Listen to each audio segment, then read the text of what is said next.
Growing takes time. Ranch Systems has the tools to help you quickly get the information you need so you can get on with your day. Check your water, crop status, and weather from real sensors in your field. To learn more, contact us today.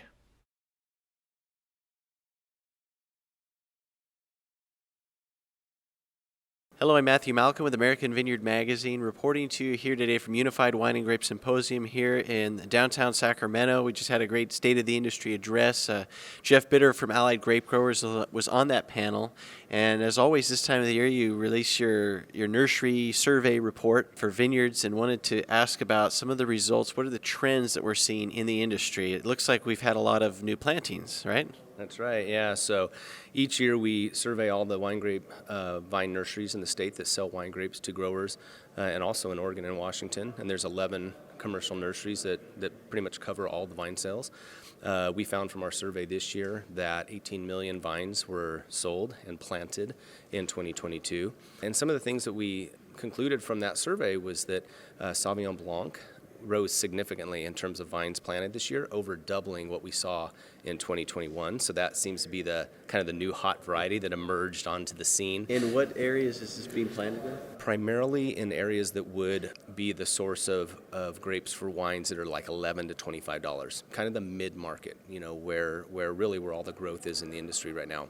But even wines from 6 to 11 that come from like the Delta or Lodi region, there's some growth there too, but primarily in that 11 to 25 category. Great. Now, what else are we seeing? You said there's a lot of new vines going in the ground. I mean, sure, we've experienced a lot of rain right now, but that was in a very dry year, and not to mention, some of the other effects that we're having in the marketplace.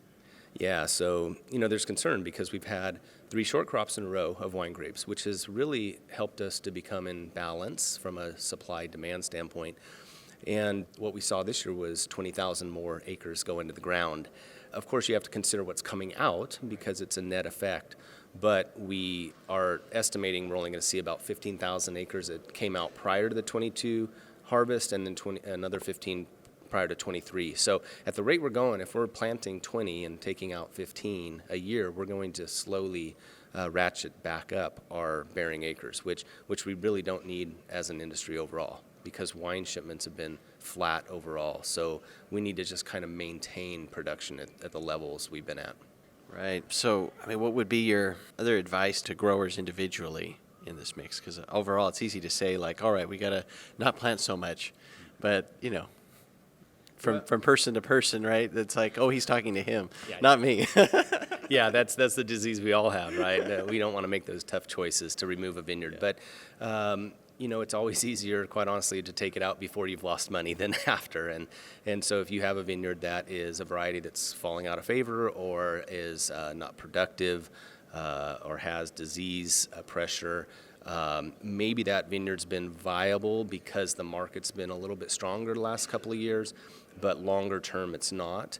And that would be a candidate for removal. So those are the growers we're talking to, the ones that are trying to get that last year or two of life out of their vineyard, that probably ought to consider, if we were to have a big crop and if they don't have a contract for those grapes, where does that put them in the market, and where does that put them in terms of return for those grapes? So you hate to see growers get stuck in a year where the market's long, prices drop, and they've got a vineyard that's not productive.